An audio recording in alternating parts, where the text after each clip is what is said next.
नमस्कार, जय हिंद, वंदे मातरम। दोस्तों, आप सभी का स्वागत है अपने यूट्यूब चैनल पर। तो आज के इस वीडियो में बात करने वाले दीपक आईपीओ के अलॉटमेंट के बारे में। आपका इसमें जो जीएमपी क्या चल रहा है, जीएमपी एटीएफ चल रहा है, ठीक है। एटीएच इसका मतलब हो जाता है ऑल टाइम हाई, ठीक है।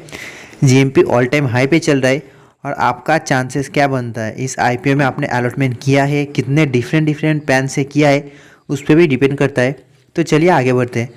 तो देखिए, अगर हम लोग पहले बात करें कैटेगरी की, तो देखो एंकर इन्वेस्टर को मिला है 28%, ठीक है।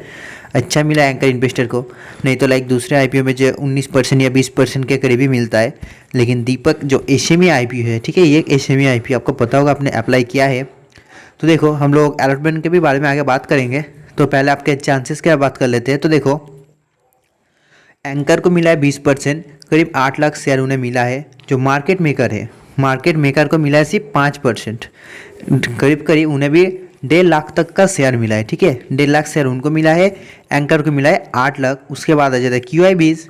तो देखो क्यूआईबीज को मिला है 19%। ये जो मिलता है क्यूआईबीज को, जो 19% मिला है, ये ज़्यादातर एंकर को मिलता है और उनका इनको मिलता है, कोई ना चेंज हो गया है। तो देखो तो क्यूआईबी को मिला है करीब 5.5 लाख, यानी कि 5.5 लाख शेयर सिर्फ इनको मिले हैं क्यूआईबी को।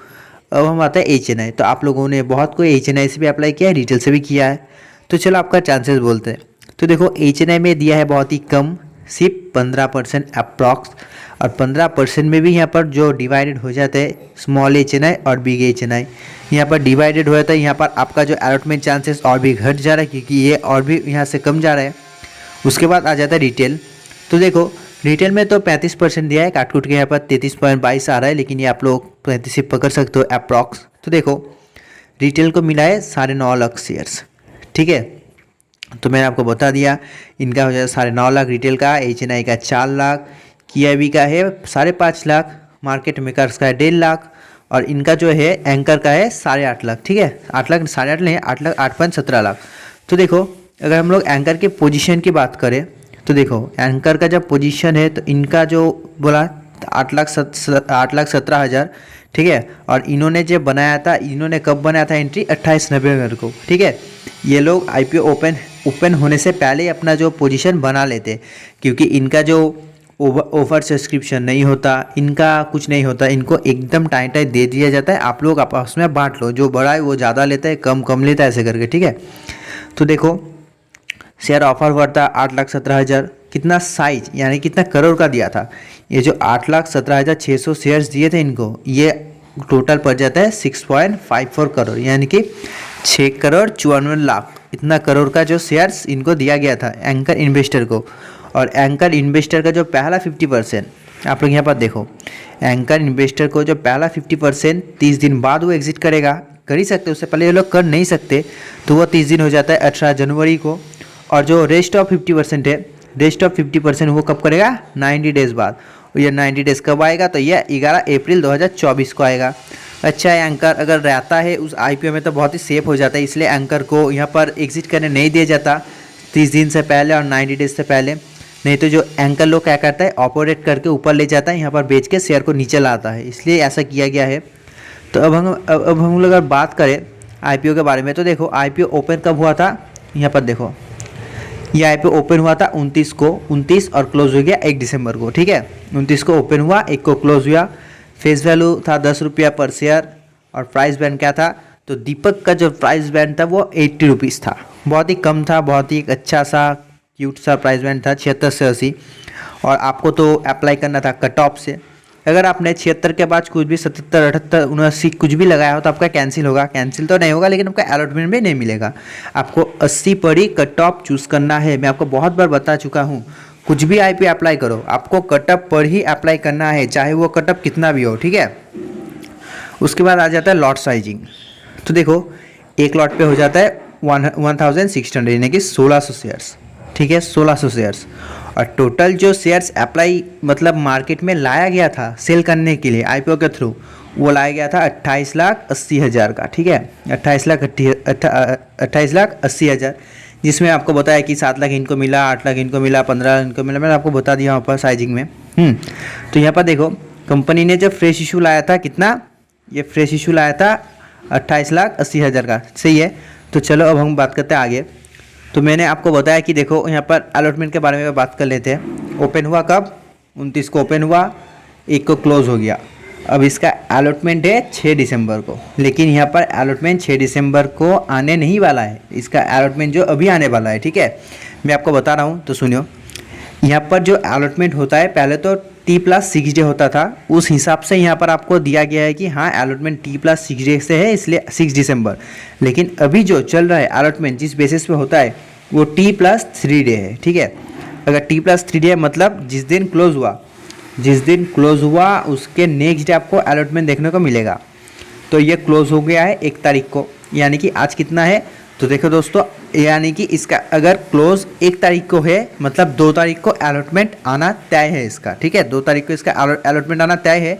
लेकिन क्या होता है कि जो 2 तारीख को अगर कोई आता है अलॉटमेंट तो वो लेट नाइट को आता है, ठीक है, क्योंकि अलॉटमेंट आपको पता है कि जो साइड में पब्लिश करने के लिए टाइम लगता है, इसलिए यहाँ पर जो टाइम लग रहा है तो आपको लेट नाइट पे नहीं देखने को मिला। तो आज 3 तारीख है, तो आपको 3 तारीख 12 बजे 10 बजे कब देखने को मिलेगा मैं आपको बताऊँगा।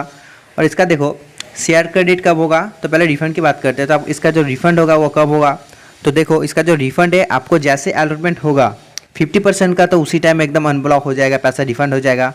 और रेस्ट ऑफ 50% जो रह जाएगा ना, तो उनका जो ये होगा रिफ़ंड नेक्स्ट डे होगा या उसके अगले दिन होगा, ठीक है। आप नेक्स्ट डे मानो जिनका नहीं हुआ। और जो शेयर क्रेडिट तो T+2 डे में हो जाएगा, T+1 डे में हो गया आपका अलॉटमेंट और रिफ़ंड, T+2 डे देखो मैं आपको सुना, T+1 डे पे हो गया आपका अलॉटमेंट और कुछ का हो गया रिफ़ंड। T+2 डे में आपका हो गया शेयर क्रेडिट, उसके बाद रिफ़ंड दोनों हो गया, ठीक है। और T+3 डे में आपका हो गया लिस्ट, ठीक है, ऐसे होता है, ठीक है। यहाँ पर जैसे दिखा है कि आपका डीमेट पे आ जाएगा 3 तारीख को, डीमेट पे आ जाएगा 8 तारीख को और लिस्टिंग होगा 11। तो लिस्टिंग में इतना लेट नहीं होगा, ठीक है। देखो आज तो रविवार है, संडे है, 3 तारीख है। अगर देखो कल इसका जो क्रेडिट हो जाएगा शेयर 4 तारीख को, 5 से 6 तारीख में लिस्टिंग आपको दिख जाएगा। यहाँ पर जो आपका दिखा रहा है जी कि December 6 को अलॉटमेंट, तो इस डेट पे आपको क्या मिलेगा, इस डेट पे आपको मिल जाएगा आपका लिस्टिंग। अगर उसके बाद हम लोग बात करें कि ये लिस्ट कहाँ होगा, तो मैं आपको बता दूं दीपक IPO ये एक एसएमई IPO, ठीक है। तो जो एसएमई IPO है ना, उसमें से जस्ट कुछ चुनिंदे IPO जो है वो लिंकिन टाइम पे आते हैं, ठीक है। लिंकिन टाइम पे ज़्यादातर मेन बोर्ड का IPO आता है। ऐसा नहीं कि वहाँ पर एसएमई IPO का भी अलॉटमेंट नहीं आता है, एसएमई का भी आता है लेकिन बहुत कम। एसएमई का ज़्यादातर स्काई फ्लाई या फिर ये बिग शेयर इधर ही आता है ज़्यादा। तो इसका जो अलॉटमेंट है वो बिग शेयर पे आएगा। तो देखो अभी तक तो अलॉटमेंट आया नहीं है, कि मैंने आपको बताया लेट नाइट पे भी नहीं आया, नहीं तो मैं आपको बता देता, अभी तक भी आया नहीं है। तो जैसे इसका GMP तो मैं आपको बताने वाला हूँ, और जैसे इसका अलॉटमेंट आता है ना तो मैं आपको तुरंत एकदम खबर करता हूँ हाँ इसका अलॉटमेंट आ चुका है। तो देखो हमने आपको बता दिया है कब इसमें क्या था, जो इसके बारे में हम लोग डिस्कस कर दिया, प्राइस वैल्यू 1600 शेयर सब, ठीक है। उसके बाद जो आपका पोजीशन किसका कितना था वो भी बता दिया। तो चलो आगे बढ़ते हैं। यहाँ पर एंकर का जो था कब कितना कौन एग्जिट करता है ये भी आपको बता दिया।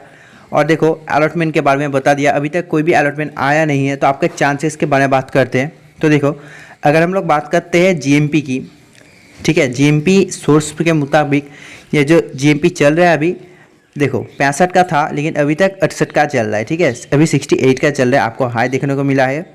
तो उस हिसाब से आपका जो अलॉटमेंट हो जाएगा 148 पे हो जाएगा। एक बहुत ही तगड़ा सा डिमांड है, ठीक है। उस हिसाब से अगर आपका अलॉटमेंट 148 पे हो जाए तो आपका जो लिस्टिंग गेन अप्रॉक्स आपको एक 82 से 83% तक का दिख सकता है। तो यानी कि आपका एक लॉट पे प्रॉफिट कितना हो जाएगा, तो आपका एक लॉट पे प्रॉफिट 1,06,000 तक का हो सकता है। बहुत ही एक अच्छा अमाउंट है, ठीक है। आप लोग यहाँ पर देख सकते हो कोई ख़राबी नहीं है। GMP चल रहा है 68 का, आपका जो प्रॉफिट होगा एक लॉट पे 83% तक का हो सकता है। एक लॉट पे 1 से 5-6 हज़ार तक मिल जाएगा। बहुत ही एक अच्छा IPO है। तो आज के वीडियो से इतना ही। अगर आपको वीडियो अच्छा लगा तो प्लीज़ लाइक करना, चैनल को सब्सक्राइब करना। तब तक लेकर बाय, जय हिंद, जय भारत।